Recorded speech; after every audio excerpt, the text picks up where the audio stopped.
Hello बच्चों, good morning. कैसे हैं आप सब? आई होप आप ठीक होंगे और बहुत अच्छे से पढ़ाई कर रहे होंगे अपनी। ठीक है, तो अपन लास्ट क्लास में एडजॉर्प्शन स्टार्ट कर चुके थे। एडजॉर्प्शन के बारे में अपन ने काफ़ी कुछ पढ़ लिया था। एडजॉर्प्शन का थर्मोडायनेमिक क्या रिलेशन है वो भी अपन ने पढ़ लिया था। एक्सोथर्मिक रिएक्शन होती है, ठीक है, और डेल्टा जी नेगेटिव आता है, स्पॉन्टेनियस प्रोसेस होता है एडजॉर्प्शन। आज अपन बात करें एक नई टर्म, डिसॉर्प्शन।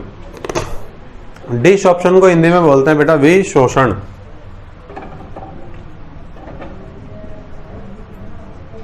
यानी कि अधिशोषण का विलोम क्या होता है? विशोषण। जो अधिशोषण हो रहा है उसमें क्या होता है, अधिशोषी और अधिशोषक दोनों आपस में जुड़ जाते हैं। इसमें क्या होता है, उल्टा हो जाता है। अधिशोषक की सतह पर जो अधिशोषी आता है वो वहां से दूर चला जाता है, उसे बोलते हैं अपन विशोषण।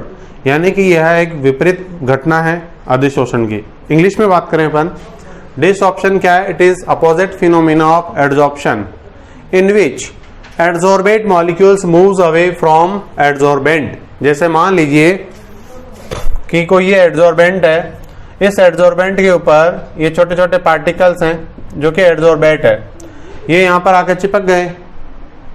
अब क्या होगा कि जब डिसऑर्प्शन होगा तो ये सारे पार्टिकल यहाँ से हटके दूर चले जाएंगे। जैसे मान लीजिए कोई सॉलिड है सरफेस, उसके ऊपर जो है लिक्विड मॉलिक्यूल आ गए। अब आप गर्म करोगे तो पानी की वेपर बन के वापस वो उड़ जाएगा वहां से। यानी ये क्या हुआ, एडजॉर्प्शन का उल्टा हो गया, तो डिसऑर्प्शन हो गया। ठीक है, तो it is opposite phenomena of adsorption in which adsorbate molecules moves away from adsorbent. Right, चलो अगली टर्म है हमारे पास एब्जॉर्प्शन। इसको बोलते हैं अवशोषण, जिसके बारे में पहले भी डिस्कस किया जा चुका है, बट अपन यहाँ पे थोड़ा सा इसे रिवाइज करेंगे। राइट, कैसे रिवाइज करेंगे इसको? The phenomenon in which absorbed substance uniformly distributed. ठीक है, ऐसा फिनोमिना जिसमें एब्जॉर्ब्ड सब्सटेंस जो है वो यूनिफॉर्मली डिस्ट्रीब्यूटेड होगा। मतलब जैसे मान लीजिए आपने कॉटन को पानी में डिप कर दिया, अब कॉटन क्या करेगा, पानी को एब्जॉर्ब करेगा, तो एब्जॉर्ब्ड H2O जो है वो सभी पार्ट में कॉटन के क्या होगा, यूनिफॉर्म डिस्ट्रीब्यूशन होगा, मतलब सब जगह समान रूप से वितरित होगा।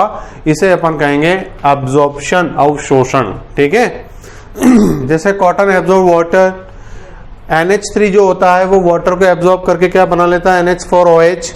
CO2 जो है एब्जॉर्ब करके क्या बना लेता है, आपका H2CO3। क्लियर? तो ये हमारे पास एब्जॉर्प्शन की बात हो गई है, डिसऑर्प्शन की बात हो गई है। चलिए आगे अपन एक इंपॉर्टेंट टॉपिक पढ़ते हैं। ये तो जस्ट आपको एक इंट्रोड्यूस करना था। अच्छा, यहाँ से एक क्वेश्चन बनता है, उसकी मैं बात करता हूँ आपसे। क्वेश्चन का आंसर आप खुद लिखिएगा। क्वेश्चन क्या बनता है बेटा, बहुत फेवरेट क्वेश्चन है यहाँ से एग्जाम में। Write to difference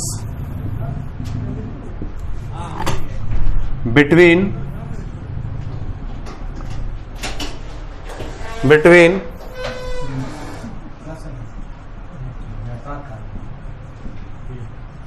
adsorption and absorption। अधिशोषण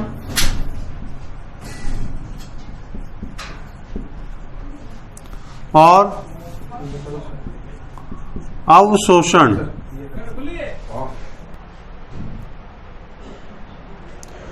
तो बच्चों अब यहां से जो क्वेश्चन बनता है उसके बारे में अपन बात कर रहे थे। Write two differences between adsorption and absorption. अधिशोषण और अवशोषण के बीच में क्या अंतर है, ये हमारा क्वेश्चन है। ठीक है, तो जाहिर सी बात है आपने दोनों को पढ़ लिया है। अब दोनों के बारे में दो डिफरेंस लिखने हैं, तो आप इस तरह से लिख सकते हो। देखो, एडजॉर्प्शन इधर लिख दिया मैंने, एब्जॉर्प्शन इधर लिख दिया। एडजॉर्प्शन में पहला पॉइंट ये होगा, इट इज सरफेस फिनोमिना। बिल्कुल, एडजॉर्प्शन आपने पढ़ा स्टार्टिंग से, क्या एक सरफेस फिनोमिना है। ये क्या, it is not a surface phenomena. ठीक है, rate of adsorption initially fast. जब भी एडजॉर्प्शन होता है तो क्या होता है, जैसे मान लीजिए बोर्ड है और इस बोर्ड पे जो है खाली स्पेस पड़ा हुआ है, तो ये एडजॉर्बेंट है। अब इस पे मान लीजिए कोई लिक्विड के पार्टिकल आके एडजॉर्ब हो रहे हैं, तो स्टार्टिंग में पूरा खाली पड़ा हुआ तो बहुत तेजी से एडजॉर्प्शन होगा।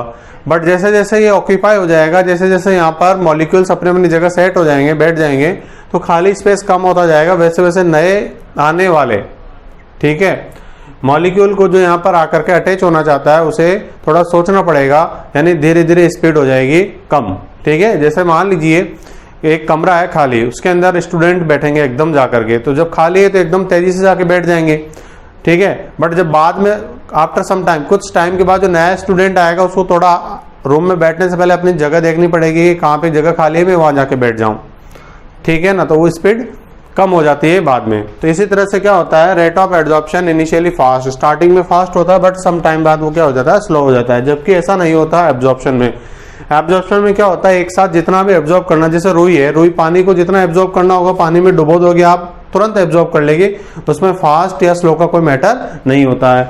थर्ड टॉपिक है आपका कि जो एड्सॉर्बेट होता है उसका जो कॉन्सेंट्रेशन होता है वो केवल सरफेस पे होता है यहाँ पर, क्योंकि ये सरफेस फिनोमिना है।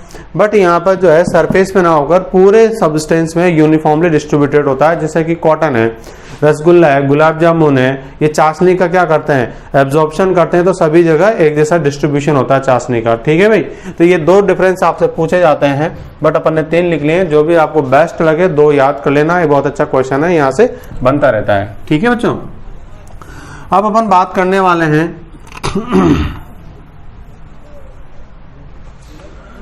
एक बड़े टॉपिक के बारे में, types of adsorption.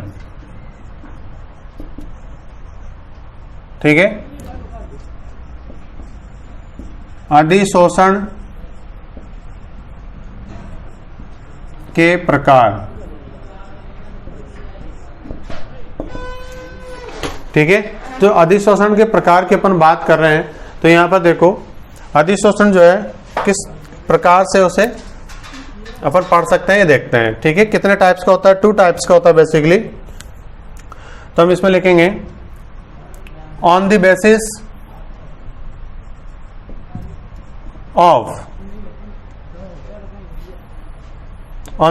Of nature of bond and attraction forces between adsorbate and adsorbent,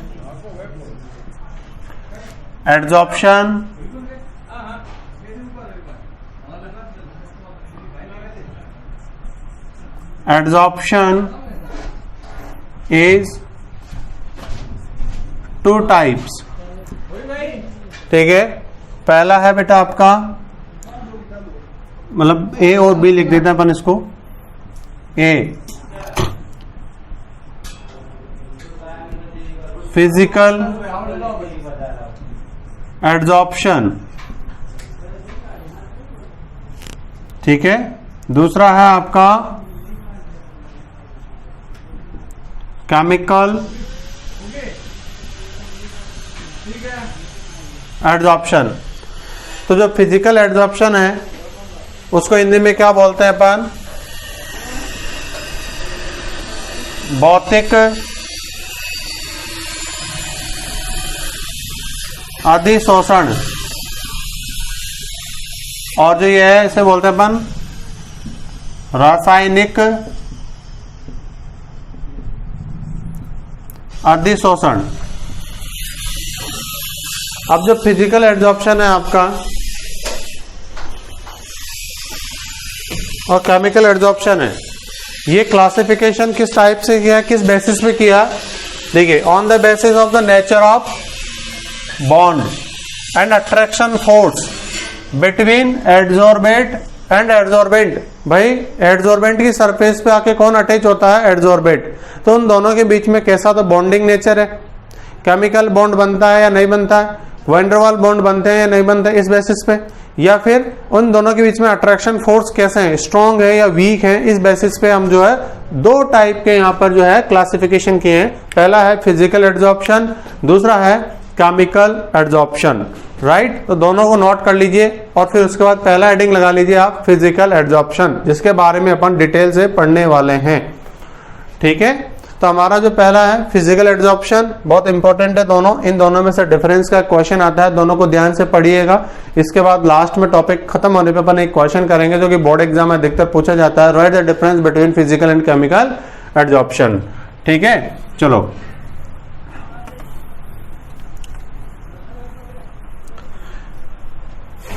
तो अपन लिखते हैं सबसे पहले physical adsorption.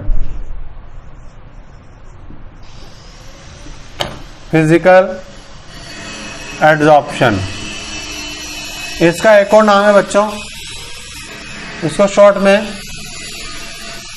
फिजिशॉर्प्शन।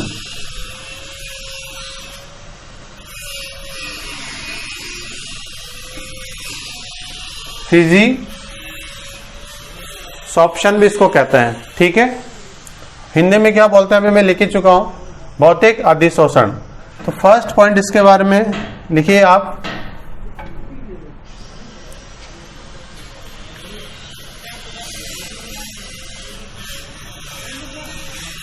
In this adsorption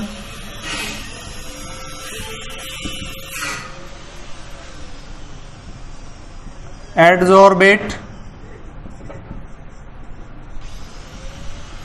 molecules adsorbate molecules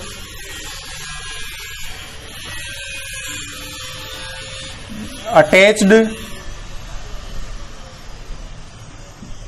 at adsorbent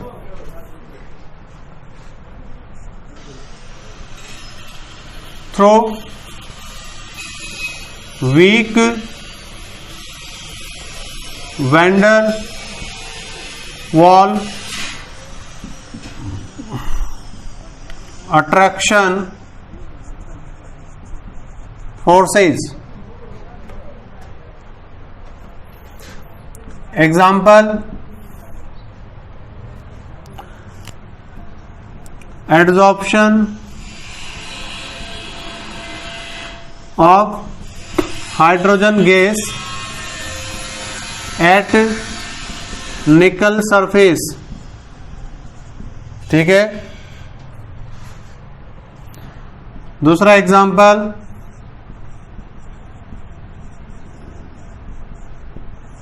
adsorption of various gases on surface of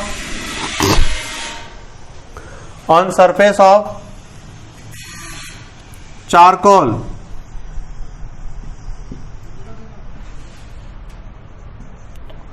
third है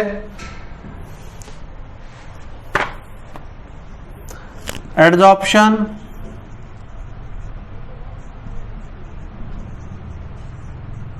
of N2 gas on surface of mica. Mica बोला जाता है हिंदी में अब्रक। ठीक है, चलो बात करते हैं कि क्या है इसके अंदर। तो मैंने जब क्लासिफिकेशन के बारे में बताया था तभी बता दिया था कि क्लासिफिकेशन जो है इसका बेस क्या है। इसका बेस है एड्सॉर्बेंट, इन दोनों के बीच में कैसा अट्रैक्शन है, कैसा बॉन्डिंग नेचर है। ठीक है, तो देखिए in this adsorption adsorbate molecules attached eight adsorbent, यानी एड्सॉर्बेट के मॉलिक्यूल एड्सॉर्बेंट की सरफेस पर, ठीक है, अटैच्ड होते हैं किसके द्वारा, थ्रू वीक वान डेर वाल फोर्सेस। ये ध्यान में रखना है, वीक वान डेर वाल अट्रैक्शन फोर्सेस के द्वारा, वीक वान डेर वाल अट्रैक्शन फोर्सेस के द्वारा ये एक दूसरे पर अटैच्ड होते हैं। ठीक है, अब इसके एग्जाम्पल क्या क्या है, adsorption of hydrogen gas at the surface of nickel metal.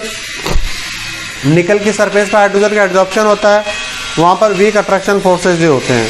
ठीक है, फिर अगर एड्सॉर्प्शन ऑफ वेरियस गैसेस की अपन बात करें, सरफेस ऑफ चारकोल, चारकोल की सरफेस में बहुत सारी गैसेस जुड़ती हैं आकर के एड्सॉर्ब होती हैं, तो वहां भी weak van der Waal force of attraction होता है। फिर बात करें एड्सॉर्प्शन की नाइट्रोजन गैस के, तो वो भी माइका जो होता है, एक मिनरल होता है माइका, उसकी सरफेस पे आके एड्सॉर्ब होती है, तो वहां भी ये फिनोमिना होता है। ठीक है, तो इस तरीके से अपन कह सकते हैं कि यहाँ पर weak van der Waals force of attraction के एग्जांपल 3 है आपके पास। ठीक है बच्चों, तो ये फिजिकल एडजॉर्प्शन है। क्लियर। अब बात करेंगे अपन आगे जो भी पॉइंट्स हैं इनके बारे में, वो नेक्स्ट वीडियो के अंदर। ठीक है, अगली क्लास में आगे और अपन इसको कंटिन्यू करेंगे। ठीक है, थैंक यू सो मच।